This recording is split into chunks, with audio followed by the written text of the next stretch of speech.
5 juta pengangguran gitu ya. Sekarang ini kalau kita pengen ini pengangguran saat ini, kemudian yang tambahnya itu 1 juta, setiap tahun itu tambah 1 juta, berarti butuh berapa? Butuh 1%, berarti ini butuh 10% untuk agar pertumbuhan ekonominya harus 10% agar penambahan 1 juta ini bisa di-cover oleh kegiatan ekonomi saat ini. Nah kalau pertumbuhan ekonominya misalnya hanya 5%, berarti ini kan jadi 6 juta ya. Sekarang saya angkanya hanya ini ya, untuk ini saja. Kan ini hanya 6 juta kan. Tidak apa-apa wis. Mau teruskan aja. Kan sudah ini. Nah, 6 juta kalau itu hanya dipotong 500, itu bisa dari pengangguran lama atau pengangguran baru yang masuk, terserah ke pasar kerja. Artinya apa? Pengangguran kita bertambah. Yang awalnya 5 juta sekarang ada 5,5, dan setiap tahun itu kita bertambah. Nah, caranya bagaimana agar berkurang? Ya, pendidikan kita. Pendidikan kita perbanyaklah diploma yang cepat menyalurkan pasar kerja. Jadi kalau jurusan kemarin itu jurusan yang non SMA itu sebaiknya masuknya ke diploma yang segera terserap di pasar kerja. Apa? Perawat, kebidanan, kemudian teknik ya sing kelompok teknik kelautan, tambang. Indonesia butuh begini. Nah kalau ke sana pasti terserah. Kalau kemudian diajarkan, kalau toh tidak diajarkan bahasa apa sekarang itu Cina, pilihannya tinggal Cina, Korea, Jepang. Ya.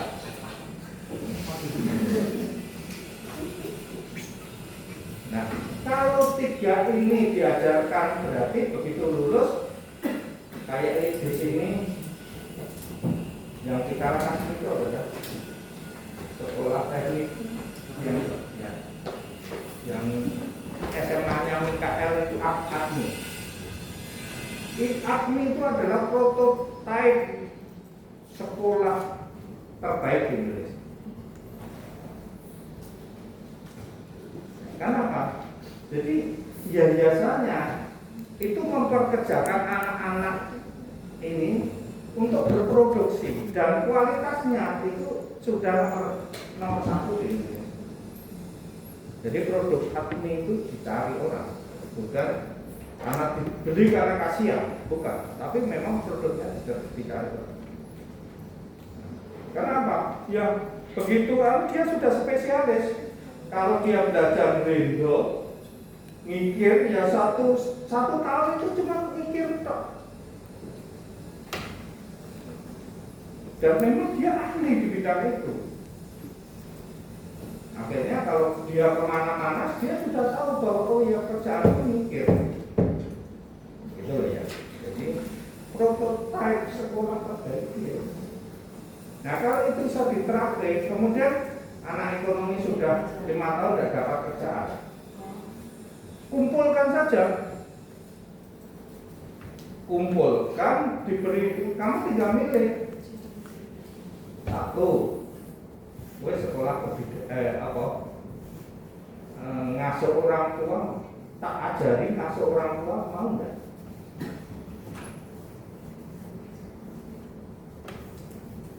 Anak-anak yang pintar bahasa Inggrisnya diajari itu. Kalau yang tidak pintar ya diajari jadi peracik kopi ya, diajari untuk booking, ada kopi, dia bisa bisnis sendiri. Jadi caranya itu.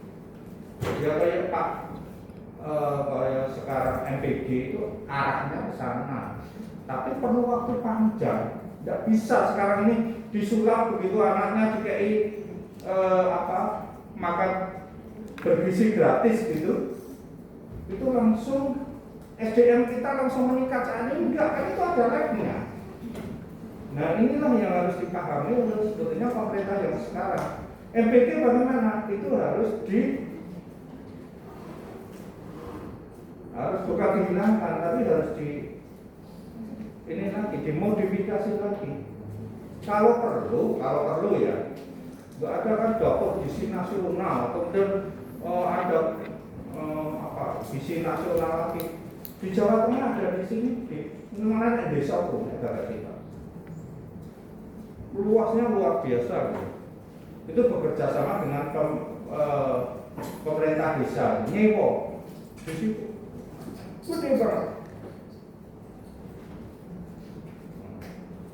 Jadi nggak perlu kita besar-besaran di situ, nggak perlu seluruh anak SD, SMP, SMA itu harus diberi makan siap gratis. Karena itu perlu tek panjang. Sekarang itu bukan masanya. Ayo deh. Sekarang kita bicara tentang PDB. Saya akan gambarkan di sini.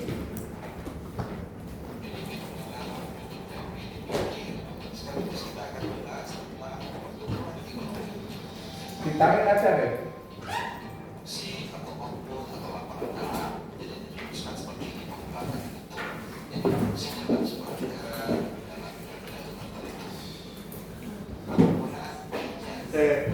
Sebelum tadi kamu, nah itu anu dulu, mana di situ dulu.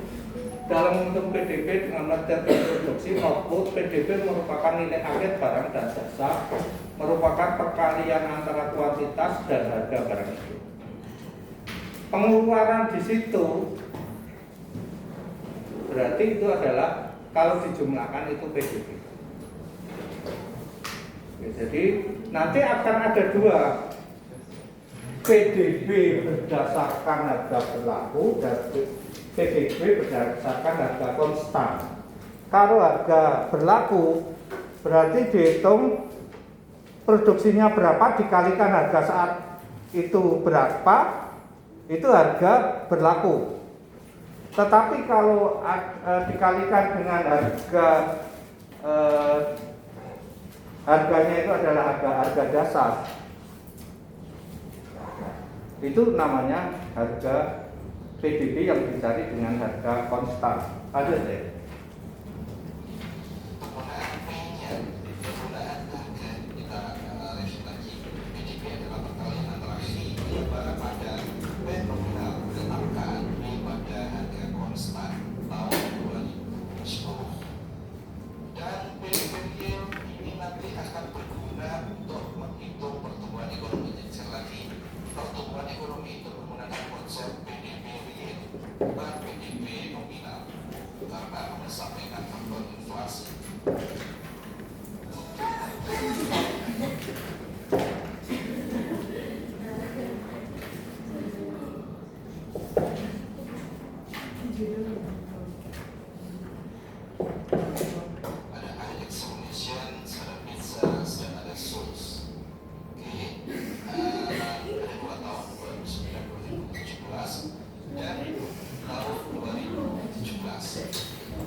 Oke, mantap boleh di sini. Karena di sini kita coba menghitung. Jadi 29 kuantitinya itu 80, 90, 15.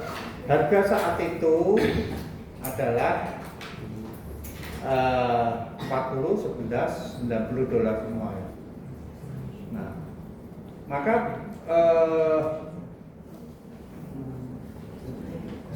29 tahun dasar. Maka coba dihitung di bawahnya itu, cara menghitungnya bagaimana? Kita lihat.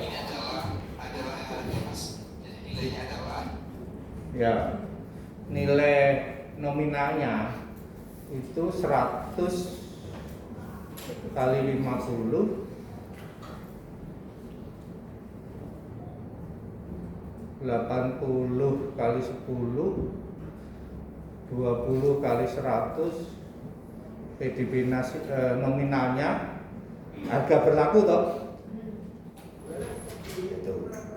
Kemudian kalau ini ya PDB nominal tahun 2017 ya. Kalau dia menggunakan tahun dasar berarti dia menggunakan harga tahun 2009. Lanjut deh. Ini nanti tidak usah dicatat karena kan bisa kamu naikkan deh. Intinya kita menggunakan tahun ini, kamu turunkan. Nah, oke.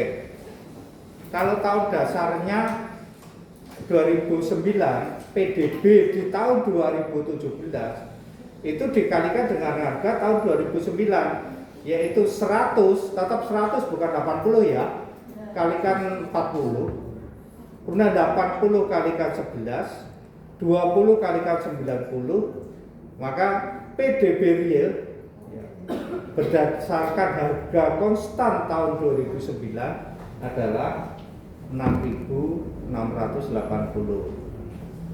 Nah, kalau harganya naik begini ini, produksi naik begini ini, harga berlaku itu pasti PDB-nya nominal lebih besar dari PDB.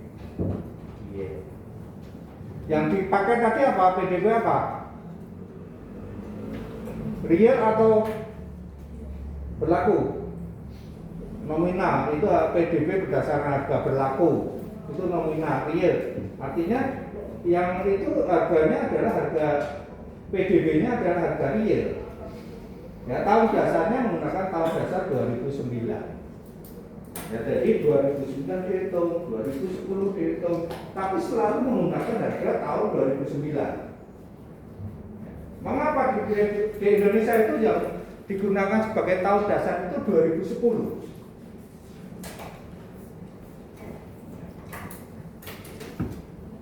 Itu karena perekonomian saat itu baik, karena sebetulnya juga pemilihannya itu salah. Nah 2010 itu juga ekonomi kita sedang bermasalah juga karena tidak tahu alasan yang lebih konkret menggunakan 2010. Karena secara teori tahun itu tahun stabil, ya. Dan antara yang jangan terlalu panjang dengan bawah, jangan terlalu panjang dengan atas. Jadi menghitungnya itu di tengah-tengah. Nah setelah ini selesai, kamu ngadep dulu, saya dulu gantian. Ini permintaan akhir, ini total produk 30, 50, 20, ini 50, 150, ini 50, 100, 20 juga 170, ini 200, ini 30, ini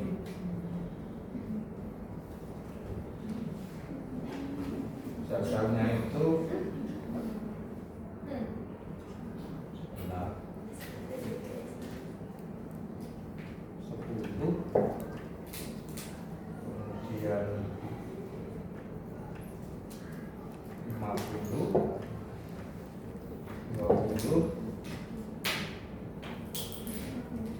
30, ini 20, ini 100.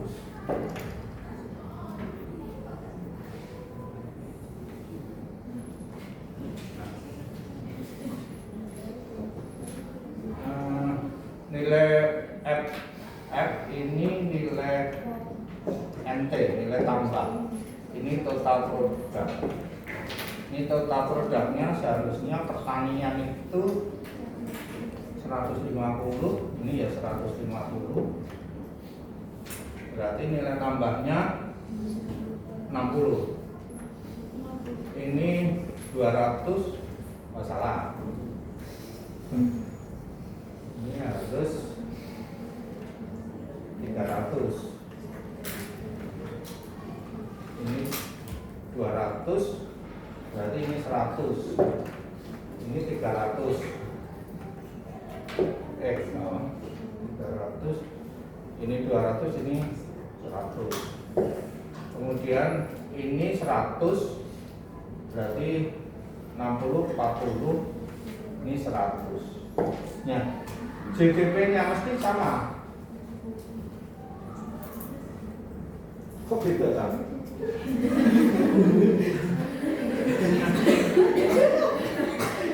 300 ya, di sini 300.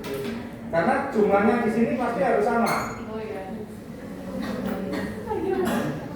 Ini 150 berarti 90 juta wis bener. 200 100 wis bener. 60 40 wis bener. Sekarang berarti ada yang salah di sini. 100 sudah benar. 230 sudah benar.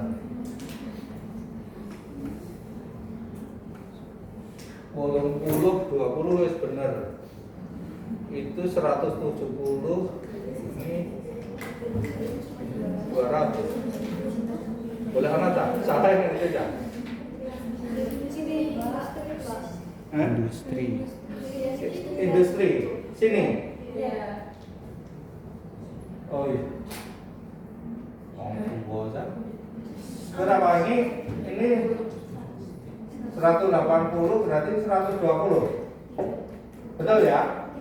130. 130. Kok masih salah? Ya toh? Mana lagi yang salah?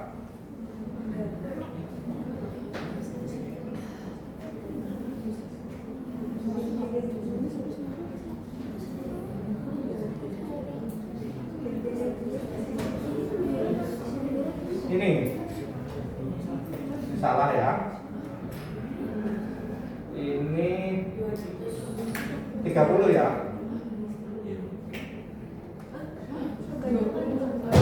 Oh, 20 ya, tetap ya.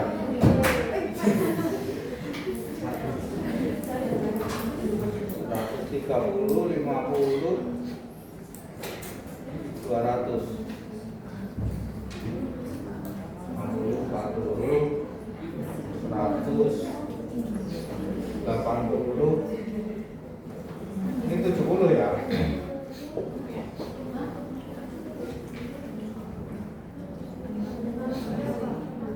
Ini 60. 90, berapa? 60 ya? Ya bodoh, kok salah?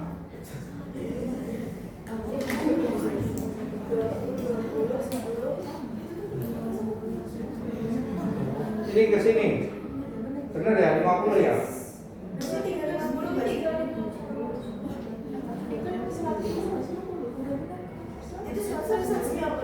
Ini 150, 300, 100. Harus sama ini.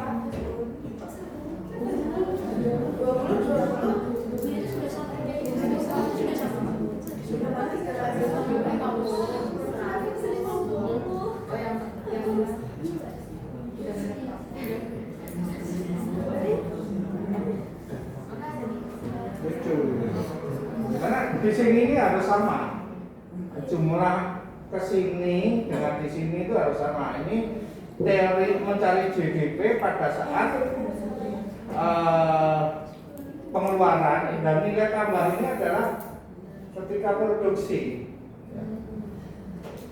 Nilai tambah itu produksi, sedangkan di sini permintaan akhir itu pengeluaran dengan cara mengeluarkan. Inilah GDP. Ya, kok boleh amat diri lah. Aku mau diri. Sama kayak Ini harus sama, karena GDP dihitung berdasarkan metode pengeluaran dan ini dengan nilai tambah produksi itu harus sama. Ini matrik transaksi negara A, ini harus ada rupiahnya, harus ada uangnya. Apakah ini dolar, USA, atau rupiah, atau negara mata uang negara manapun. Tapi satuannya harus dihargai. Kalau tadi kan kalau mencari GDP kan harus ada barang dan harga. Nah di sini juga begitu. Dan ini GDP yang di sini adalah real.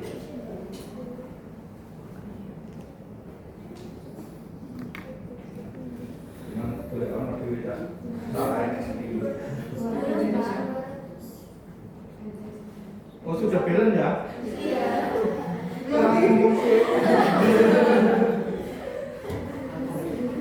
Nah, jadi negara A ini ya GDP-nya itu 200 real. Nah, ini materi transaksi ini di semua negara ada punya. Nah, kalau ini hanya digunakan di Indonesia, program yang bisa ini kan potret. Tapi bagaimana ini supaya berjalan itu pakai program namanya CG, Computable General Equilibrium. Nah, kalau data digabungkan seluruh dunia, itu programnya namanya GTAC, General Trade Analysis Program. Nah, ini saya punya. Ini program yang berikut sudah ada datanya. Secara pribadi diberikan oleh alumni kita, dihibahkan ke saya untuk disebarkan ke mahasiswa.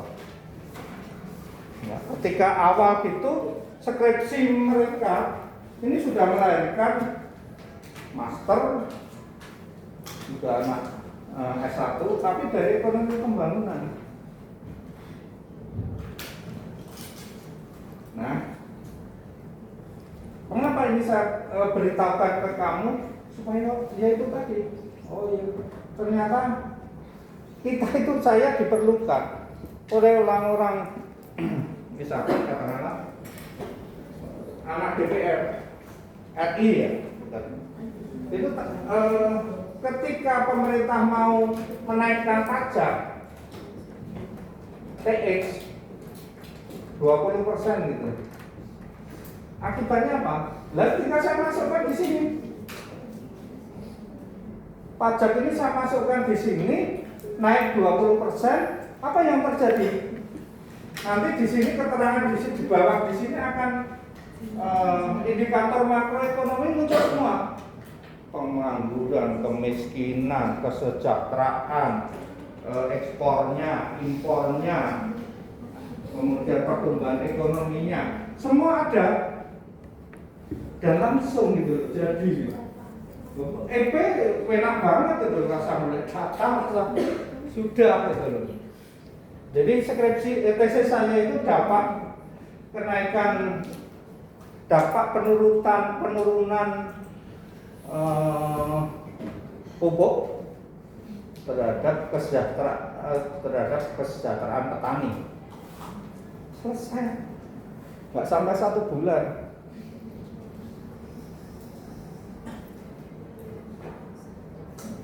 Nah, ketika selesai tanda tangani mau maju ujian, tak tinggal pergi ke Jakarta beli duit. Mumpung ada kesempatan biayanya rendah, biaya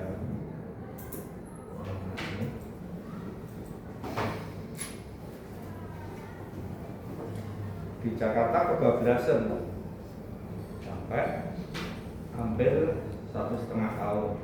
Jadi skripsi sudah jadi, tak tinggal hampir 1,5 tahun. Ketika saya kembali mau ujian, ternyata nama saya sudah tidak ada, sudah dicoret dari UGM. Kalau saya ijazah saya asli tidak.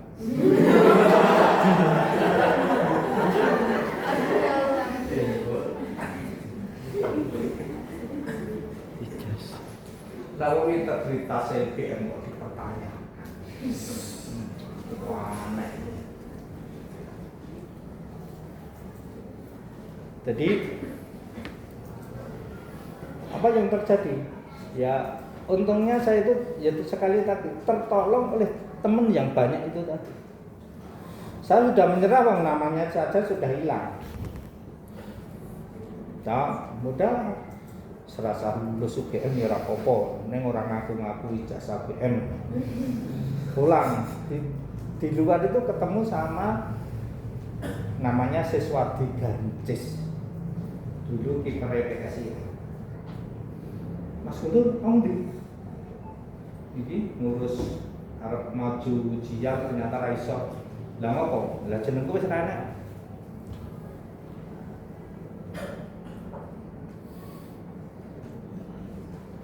Sik Mas, kowe mandek kok tak uruske.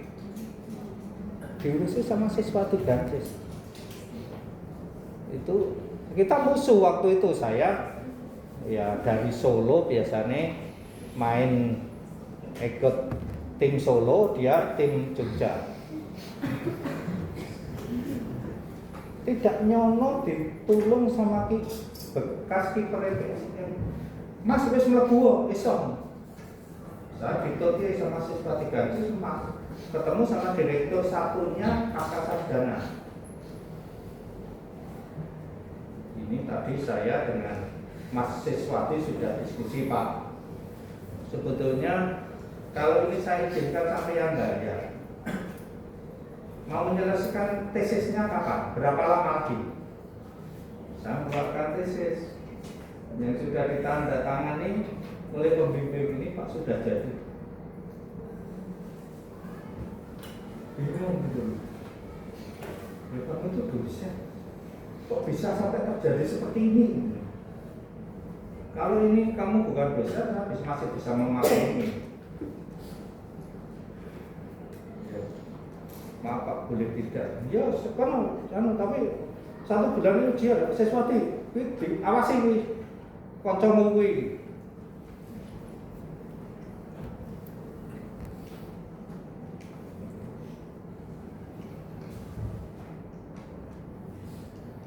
Ya akhirnya lulus. Asli jasanya. Skrip tesisnya juga tidak ada tulisan disertasi.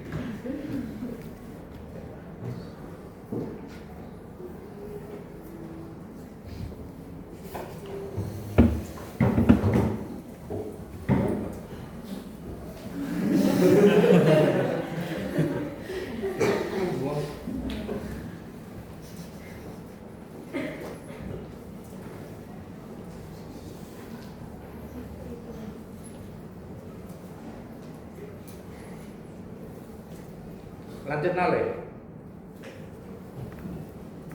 Nah, uji tahun 2017, tetapi sekali lagi ini adalah P terus dikalikan 40. Nah, dari deflator, PDB deflator adalah perbandingan antara PDB nominal dengan PDB real.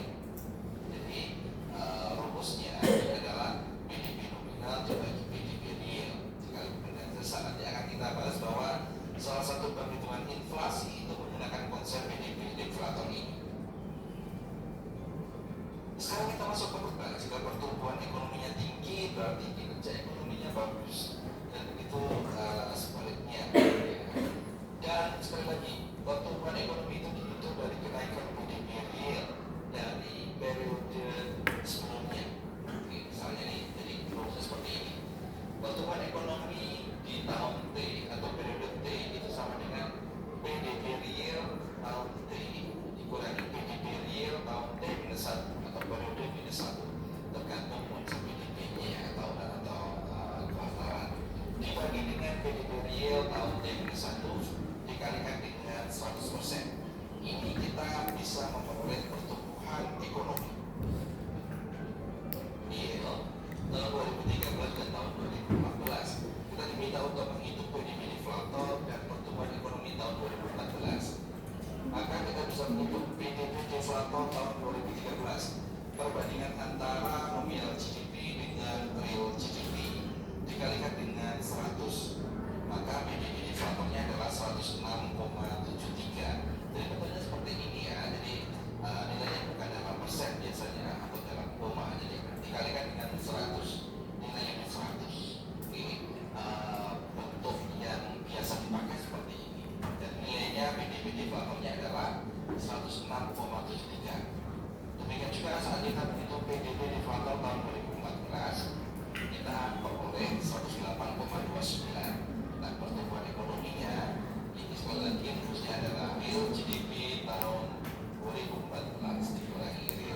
tahun 2013. Oke, mandek le. Nyari deflatornya sudah tahu ya caranya ya. Sekarang pertumbuhan ekonomi. Pertumbuhan ekonomi tahun 2025 berapa? Caranya piye?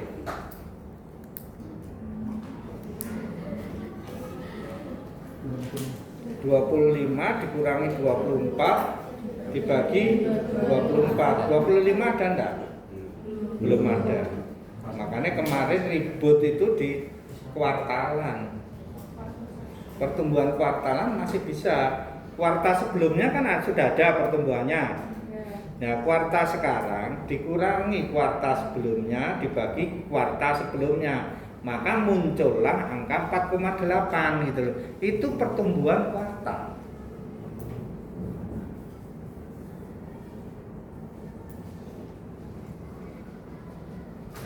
Dan angka itu muncul, seluruh dunia juga muncul. Akhirnya apa? Jadi ribut kok muncul kabeh gitu. Yaitu gara-gara Amerika, pola Amerika jadi turun semua. Oke, lanjut. Loh. Di seret dulu aja deflator sudah selesai. Iklan.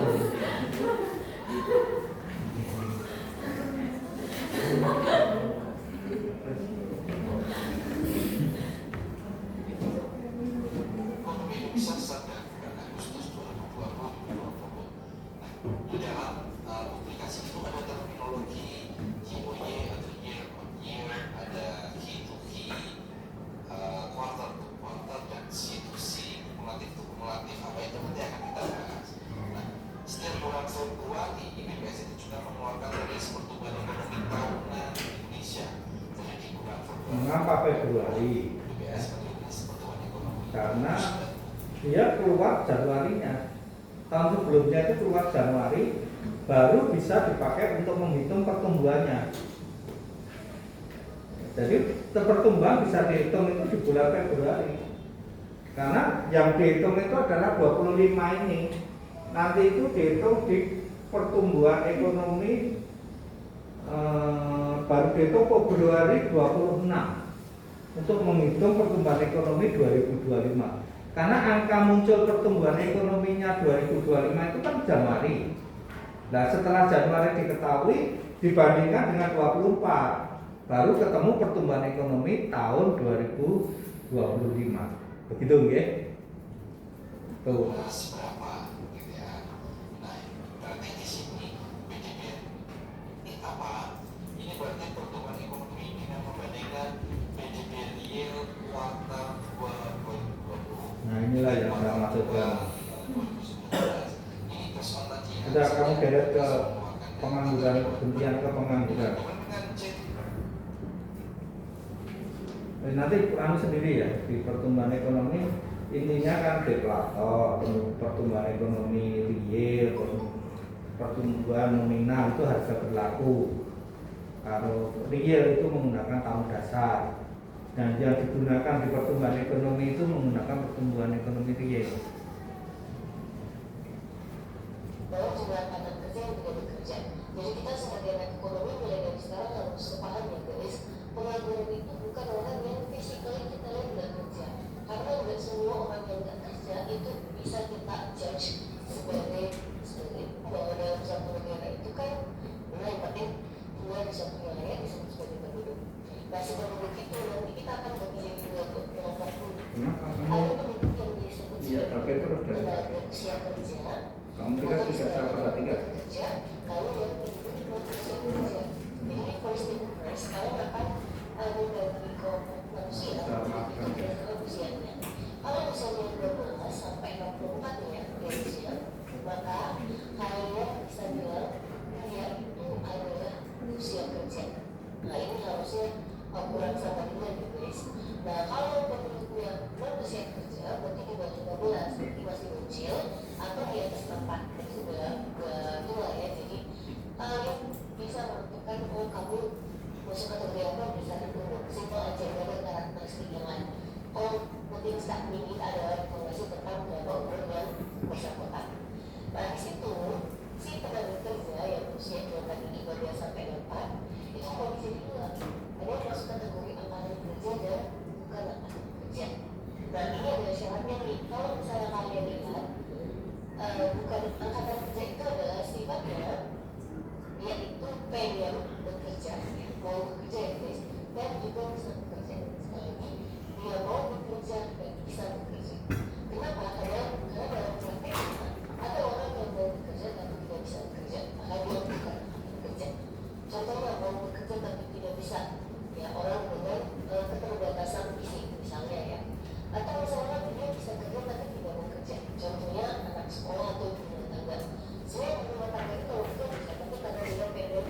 mendedikasikan hidupnya untuk ya berbakti pada keluarganya, ya dia jadi rumah tangga, dia bekerja. Maka dia masuk kategori bukan anak bekerja. Kalau mau lagi nonton ya sama-sama sengaja. Mandek dulu deh, ibu rumah tangga itu betul enggak sih kalau digolongkan tidak bekerja?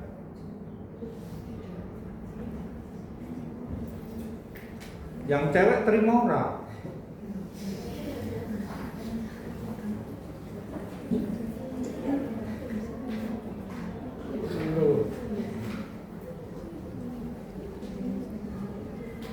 Ibu rumah tangga itu pada level tertentu ya, setiap ini kan ada levelnya ya. Kalau mereka itu suaminya itu pada tataran ekonomi yang baik, itu istrinya itu kan di rumah itu kan bekerja, itu kan hitungannya kan banyak hal yang bisa kita dapat dalam rumah tangga itu. Kalau tidak ada istri yang bekerja, berarti nambah pembantu rumah tangga. Apakah dia pekerjaan istri itu kurang dari pembantu rumah tangga? Kan tidak. Kemudian ngopeni anak, dengan dalam rumah tangga itu diharapkan kualitas anak menjadi jauh lebih baik jika dia bekerja. Betul enggak? Nah, apakah itu bisa dihargai dengan uang? Tidak bisa. Kamu sepinter apapun pembantu rumah tangga itu tidak bisa mendidik anak kita sebaik ibu kandung.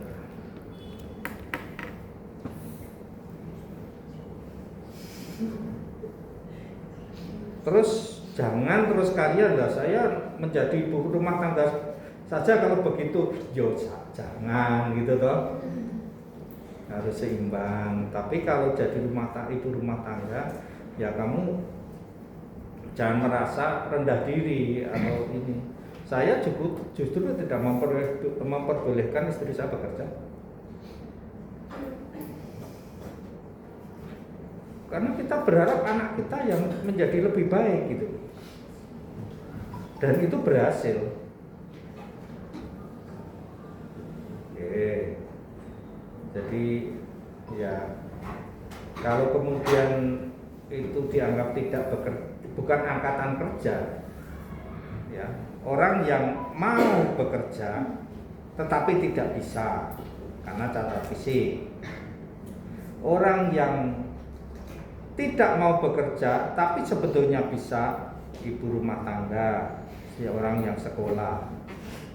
Nah, sebetulnya ini ya karena secara umum begitu ya akhirnya mereka itu tidak menjadi angkatan kerja. Sudah usia di atas 15 tahun tapi bukan angkatan kerja, itu sekolah, ibu rumah tangga. Yang menyolok dua ini. Tidak mau bekerja ya, tapi bisa. Lanjut deh.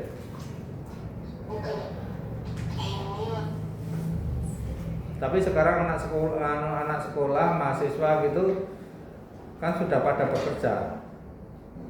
Akhirnya yang golongan ya dengan adanya online ini banyak mahasiswa yang membantu mencari uang keluarganya dengan cara jualan online, konsultan online.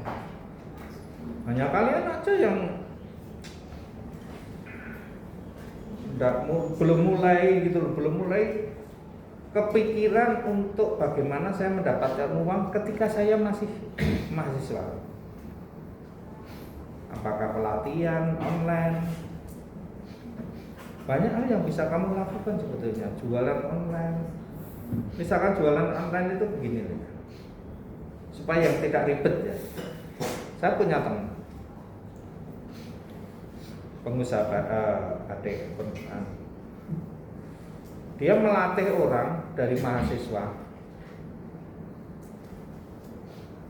mungkin dari orang yang bisa marketing, satu bisa foto, dua orang ini digabung, dilatih untuk jualan, tekniknya bagaimana untuk jualan online.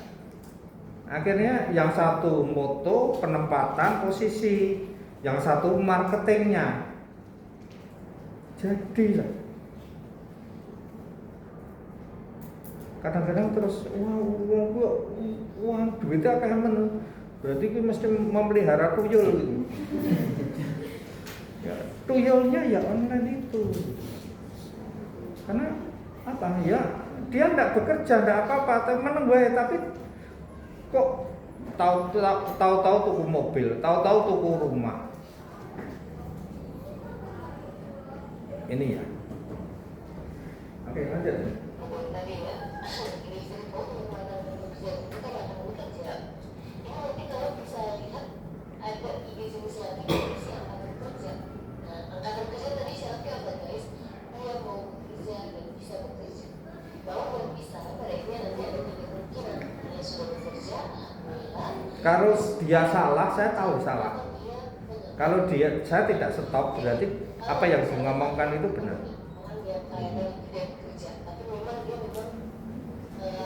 Saya itu cuma ngajar santai saja gitu. Nah, nek kowe takon buka buku-buku gede ngene sing tak berikan itu kan belum tentu kalian malah masuk.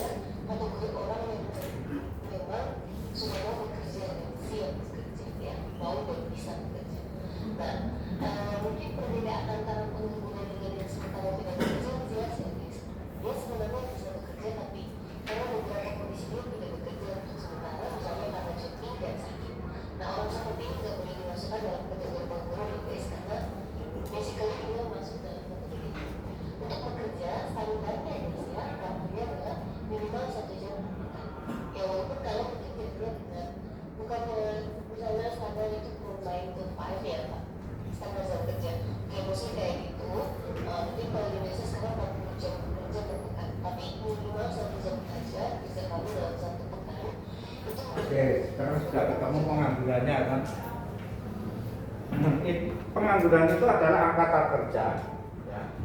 Angkatan kerja yang tidak terserap di pasar kerja.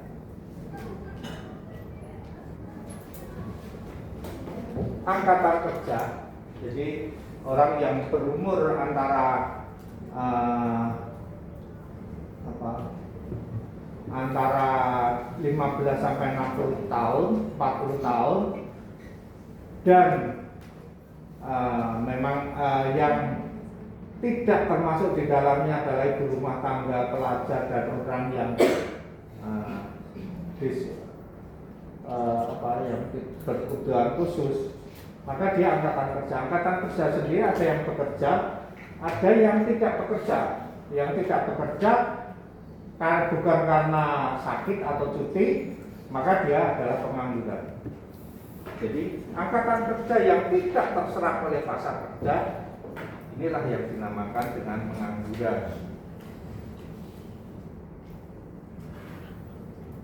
Nah, kita masih berpegangan pada 1% pertumbuhan ekonomi mampu meningkatkan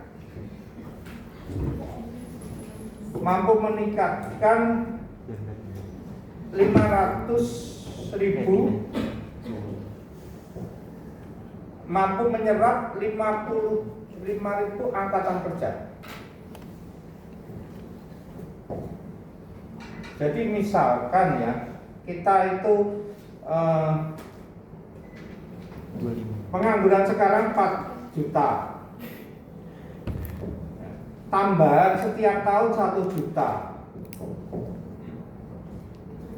Idealnya ya,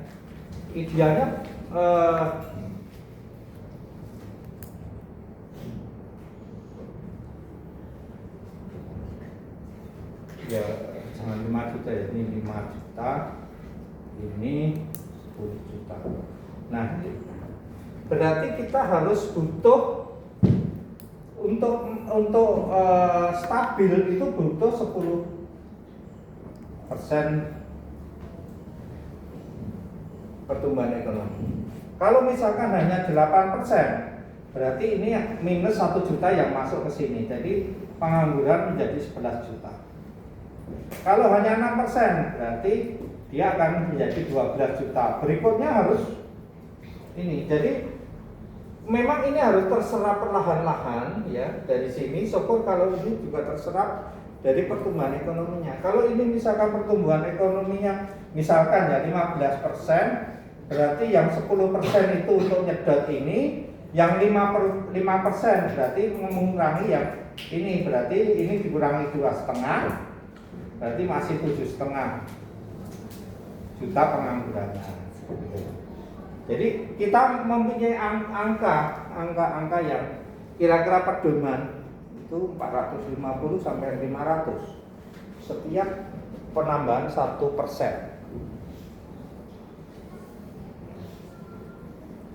Ini yang menjadi dasar mengapa kita butuh pertumbuhan ekonomi yang setinggi-tingginya, karena ada kita masih punya stok pengangguran tahun sebelumnya itu besar. Target ya bukan ideal ya, minimal kita itu pengangguran tahun ini itu terserap. Ya tahun ini itu misalkan tahun 25 itu kan 24 itu kan supaya terserap di 25 kan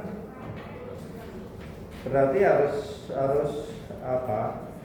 Yang 24 sendiri itu dikurangi, yang pengangguran 25 mungkin menyisakan separuh sudah terserap, separuh belum, ditotali itu di 24 plus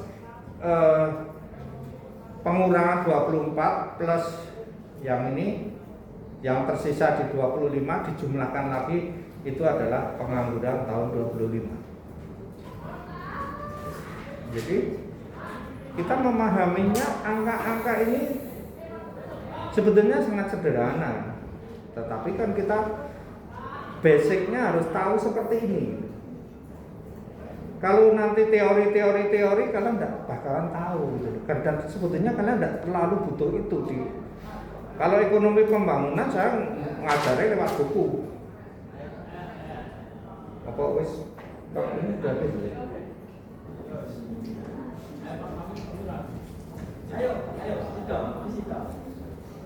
Ya, itu ya. Jadi akuntansi itu butuh hanya pemahaman seperti ini. Tidak terlalu teoritis banget. Yang penting kamu tahu. Nanti kalau ditanya pengangguran itu tidak memalukan. Ditanya kemiskinan tidak memalukan. Ditanya kesejahteraan tidak memalukan.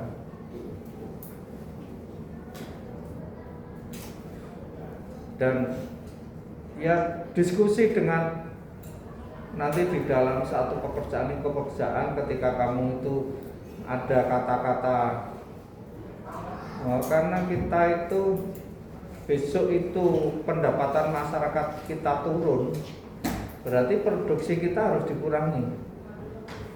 Nah, kotak kalian sudah nyambung ya, pendapatan masyarakat ini dikurangi, kotak kalian langsung nyambung.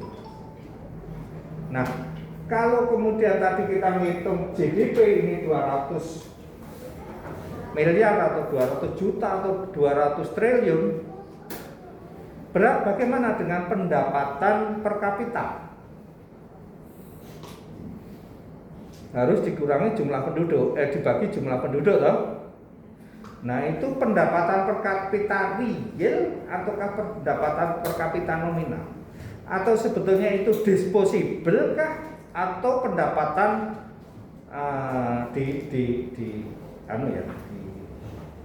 itu YD atau Y? Kan kamu tahu ya, pendapatan keseimbangan Y itu CIG. C-nya sendiri adalah B0 plus B1 YD. YD-nya sendiri itu adalah Y dikurangi dengan TX ditambah dengan TR. Nah, di sini pertanyaan saya, kalau itu pendapatan seperti ini tak bagi jumlah penduduk, itu pendapatan real atau pendapatan nominal. Yang kedua, apakah dia Y ataukah YD?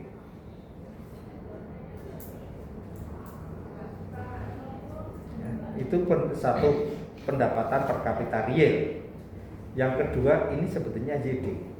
Di dalam proses ini itu sudah perhitungan pajaknya sudah masuk di situ. Jadi yang tersisa 200 juta itu F itu adalah gini, total penjualan itu satu aja. Total penjualan pertanian 150 juta. Itu diproduksi oleh pertanian sendiri 30, industri 50. Satu sektor total produksi pertanian dipakai sebagai input sektor pertanian, tinggu bibit dan lain sebagainya 30. Dipakai sektor industri, tinggu gawe roti, tinggu gawe bahan makanan itu 20. Untuk jasa itu 20. Nah, F ini yang dikonsumsi oleh masyarakat. Ya, permintaan akhir yang betul-betul dikonsumsi oleh masyarakat sebesar 50 itu. Nah, kalau ke bawah, pertanian ke bawah, total produknya 150. Sumbangan dari sektor pertanian, ya produksinya 105, sumbangan pertanian itu 30, sumbangan dari sektor industri 50, dari jasa 10, nilai tambah 60. Nah, 60 ini nilai tambah. Dan itu nilai tambah kalau dijumlahkan itu menjadi GDP berdasarkan proses produksi. Kalau yang ke sana konsumsi.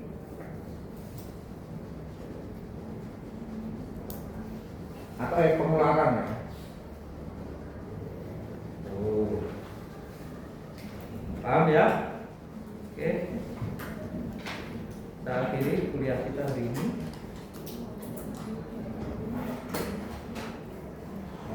Nanti saya kirim lagi materi berikutnya. Jadi kita tinggal mencari C, I, G, X.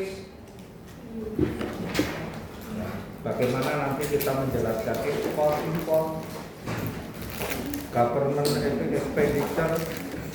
Dan terakhir itu hanya kesempatan saja yang sebuah teori. Itu